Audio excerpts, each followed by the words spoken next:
Hello gobs and welcome back to another episode of RPG Stories. Once again, all horror stories. Like I said, go to my subreddit, you can post any kind of RPG story and I will most likely read it on the channel. Sorry to the previous person who's been uploading there. I accidentally hit them and I have no idea how to unhide them.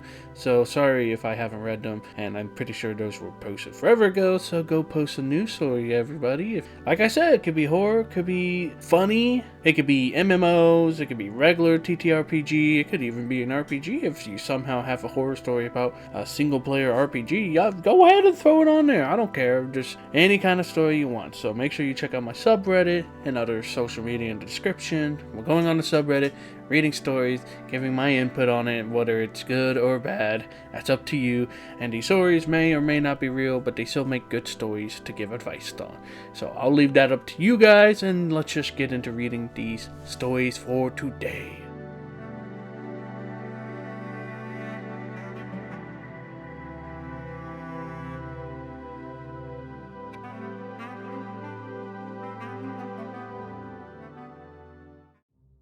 Our first story comes from Rabbit Jaguar. Getting my party to create their characters is like pulling teeth. Now, this is a new DM issue that I haven't really seen before. No, I've seen it before, but usually it's like one player and then everyone else makes their character. But this sounds like it's their entire party. So let's read. I guess I'm more so looking for advice about the situation I find myself in, or wondering if anyone has experienced anything similar. I'm starting a new 13th Age campaign as the director, GM. I have 6 players in my game, all close friends of varying game experience who have mostly played together in other TTRPGs. Although none of us have played 13th Age before, so we're all going to learn together. They all expressed a great interest in my campaign idea and seemed very excited to receive an invite once I built our Discord server. We're all spread around the country, so we play exclusively online. But now that it's time to actually build our characters and discuss party dynamics, talk about possible backgrounds and connections with the icons, every single one of them are dragging their feet and I just don't understand it. Every question I ask takes an entire day to get a response, at the very least. Some take several days and I have to keep prodding them with thoughts, or do you have any ideas for what you're leaning towards, or other such messages. I've been working with them individually, trying to push them along for over 3 weeks now, and only 2 out of the 6 of them even have their stats rolled up. The rest only just settled on kin and classes, the very first thing to decide on. Plus, every attempt I've made to initiate a conversation in the party channel has been met with crickets. I could understand busy schedules, but I find it unbelievable that all 6 of them can't make the time to flip through the hero's handbook, skim the various kin and classes, and pick one they like. I have no idea where their enthusiasm went. I'm afraid to say anything about my frustrations, though, because several of them tend to be avoidant when it comes to uncomfortable conversations or being made to feel guilty. And I don't want them to be like, if you're going to pressure me, I'll just drop out. I guess I'll just have to push through and keep gently prodding them, and hopefully once the first session comes around, things will pick up. And that sounds like a horrible situation to be. Usually, like I said, we only see it with like one person who just doesn't want to make the character, or they half make it, or sometimes they use AI to make it, which will be relevant soon. Anyways, this is this person's entire party and the all close friends group on a Discord server. Yeah, oh man, that sounded... I just talked really bad there. It's been a while, guys, okay? Forgive me. But yeah, this person's entire party of friends can't find time to sit down and make characters. Now, yeah, it's busy schedules, but if you're going to show enthusiasm into an RPG and you're going to say, hey, yeah, I'll be there and I'll put in the time and all that, and then you don't put in the time, well, it kind of sends a message that you don't really want to be in there. You can have enthusiasm to play a game, but if you don't have the same enthusiasm to take time out of your schedules to sit down and make your characters, again, if you have such a busy schedule, then don't commit. Tell them that you're not going to be there, that you're not going to be able to make it, that you would like the idea of playing, but your busy time schedule just doesn't allow you to take time out of your day to sit down and make characters. Let the GM know so they know not to count you in, or they know you don't have to prepare for it, and they can either like find other people online to play with. And of course, you guys are all close friends. You should be able to talk about your frustrations, even if it's an uncomfortable conversation. I mean, you would like to play the game eventually, right? But that's about all you can do. If gently prodding them, because you know your friends better than me, if gently prodding them is what works, then I guess you can work with it. But sometimes, even though it may hurt, you just have to be direct, okay? You gotta kind of just get to the point of what you want to do. Like, hey, I want to play this game, and I want you guys to make characters. If you're not gonna make characters, then, I mean, I guess you guys aren't going to play the game. And at this point, it looks like you're not going to play the game anyways if they're not going to sit down and make characters. So you might as well just be like, hey, are we doing this thing or not? Honestly. But everyone does their own things differently, okay? You know how the situation is. I don't know how the situation is. I'm just a little goblin. And we're going to move on into our next story. Our next story comes from Connie Juno, and I'm going to continue my raid against generative AI, at least in the field of creativity and trying to pass it off as your own and stuff like that, okay? I don't like generative AI when it comes to that, okay? I don't like image or video or voice or text. I just don't like it, okay?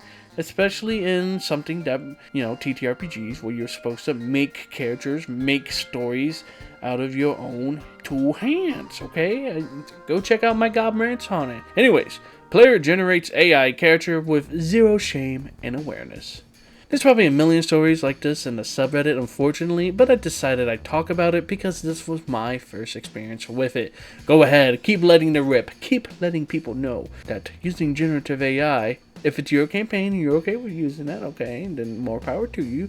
But if you're going to go to someone else and have that same expectation, don't think so, because a lot of people don't like generative AI, at least for now. Anyways, side rant over about generative AI. Let's just read this story. They're gonna do the ranting for me. I've been trying to branch out in college, and I managed to get into a D&D group with some really chill people. Last week, we had a session 0 to create our characters and talk ideas with each other. Some people were sick, plague going around campus, and didn't come. One of these people, who was, we'll call John AI didn't show up, but was told to make a character before our first session. No pressure, they had a week. They proceed to wait until the very last night before the first session to do any work. This is when they sent the DM a word-for-word ChatGPT generated character. Like, it had ChatGPT said and everything. I don't know, I can't really put my mind into these people, but if I was using AI to generate a character, I don't think I'd be flaunting it in the way John did. Anyways, it was the most nothing character backstory ever. Something about a cursed child and they were kicked out of their village. It had no substance. They also sent their character sheet that was on D&D Beyond. No hate to D&D Beyond, but it was very clearly made with quick build.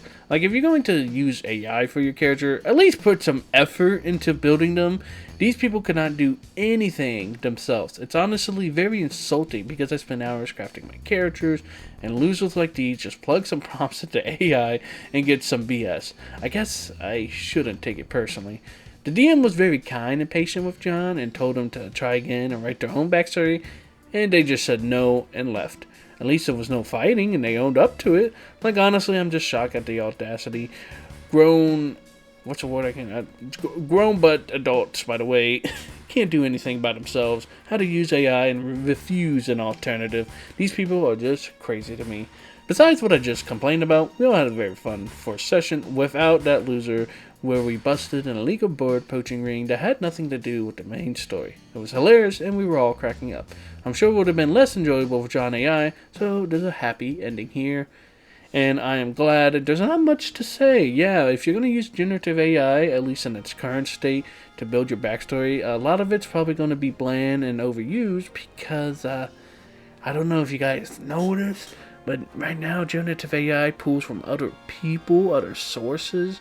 So when you ask it to build a backstory, it's probably pulling from a bunch of popular backstories that are online, and then it spits it back out at you, and you kind of just continue the cycle. You make this backstory, and then that gets put online somewhere, and then another generative AI will take it and put it back out. But I've said all of that before on my God brands about AI, so go check that video out.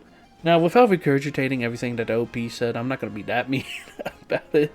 Some people just don't have that creative flair, and if ChatGPT's that way that sparks that creative flair, then I guess go ahead. But if you're going to use generative AI, at least change it up a bit. Come on.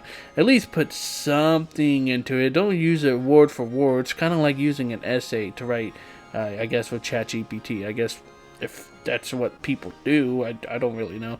But you don't want to use it word for word. You want to go in there and switch it up, change it up a little bit. So that's it about using AI. I'm always going to be at the very forefront. Make your own. It's not that hard, surprisingly. Even if it's really simple, at least you made it with your own two hands. And again, you could sit down with your DM and your other players to make it. But that's enough. Let's move on to our final RPG story. Keeping it lighthearted this time, okay? This is just another lighthearted episode, and I did totally ignore me. I definitely didn't forget what the first one was. Okay, yeah, definitely lighthearted this episode. Our final lighthearted story, keeping it light this episode, comes from Vormuz Was Right. An encounter that made me rethink if I ever wanted to run D&D ever again. I've always been at odds with how the D&D mindset works. This was in a Pathfinder 1e game, but doesn't matter. Pathfinder and D&D are just the same game with some mods installed. I once prepared an encounter on top of a watchtower. The watchtower was a 10x10 grid and it was on fire, and beyond that limit, you could push or get pushed and fall to your fiery death below. I never used that against the players. I just had them push the NPCs. Each turn, I rolled an increasing number of d6. First round, 1d6. Second round, 2d6, etc. If any of them came up 1, I resetted them. I hate that word. I hate that word so much. I think it would be better. I would reset. If any of them came up 1, I would reset them back to 1, and then rolled 2d10. Not even autocorrect is correcting me on them. Is resetted really? I mean, I resetted them. It just sounds so, I don't know, like improper, but what do I know? I read stuff wrong all the time. So I would reset them back to 1, and then rolled 2d10. That gave me the coordinates for a specific tile on top of the watchtower. That tile would burst into flames and then the floor would fall down, taking anything that was on it 1 level down with it, taking a 10-foot fall, and then having to run back up through the stairs. I thought it was exciting, unpredictable, fun. In the end, the PCs didn't suffer a loss, though they took some damage, and the bad gal of the scenario fell down to her fiery death, pushed by the dwarf. Then the party had to take a daring escape, which they all succeeded. Absolute cinema. Climatic, tense, high stakes. The party later told me to never run something like that again because it made some of the build abilities less effective, flanking and some stuff like that. They also told me it was too tense and they didn't like not knowing what the outcome of the fight would be. I stopped playing anything close to D&D shortly after that. Yeah, I don't blame you. What? They don't like not knowing what the outcome of the fight would be? Why are you playing an RPG where you roll dice to randomly determine stuff? And who cares if it negates your abilities? It's a single encounter. It's not like all encounters are going to negate your ability. It's just one time where your abilities don't work, and that happens. That means someone else in your party should have the strength to cover that up. Or not like cover that up, but you know. It means somebody else might have an ability that makes it better, so to say. I don't know. That sounds like an okay encounter. It sounds fun. I mean, I don't know how fun it would be. I would have to sit down and play it myself. But just from reading it, sounds pretty alright. It spices things up. It's not your standard stand in one place, smacking another person around until that person dies or you die or something else. It actually causes you to think about where you're placing and what would happen if you would fall, and like they said, it's unpredictable. That unpredictability really helps keeps the fight tense, and it keeps the action moving without you guys just denoting to ice and air roll to smack the guy. That's so crazy to me that they would say they don't like the outcome of the fight and they don't like that it's too tense. Like, dog, you're fighting for your life on top of a burning watchtower. What? I don't think RPGs are for them. I think the DM here, the LP, is perfectly fine. I think it's the party that's definitely the problem here. But hey, what more can you do?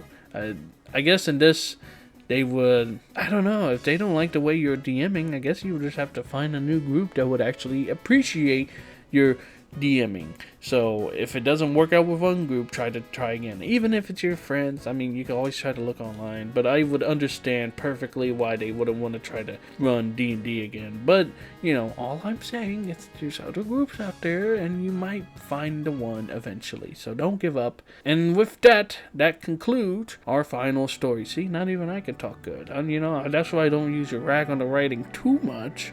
I might rag on it sometimes, but I can't talk good. Why do I have any place to say anything? But of course, thank you to the OPs for writing these stories, and thank you to the people who made it this far for watching the video. So if you like this type of content, subscribe, click on my name, go check out my other channel content, because I don't only read RPG stories, okay? I do all sorts of RPG stuff. You just have to explore my channel a little bit. And I'm going to cut the intro short, because I ramble on too much. Thank you for watching, and I hope you gobs have a lop of a day. May your adventures be free from uncreative people. I think that's a good one, right? Be creative in your works. See you guys next time.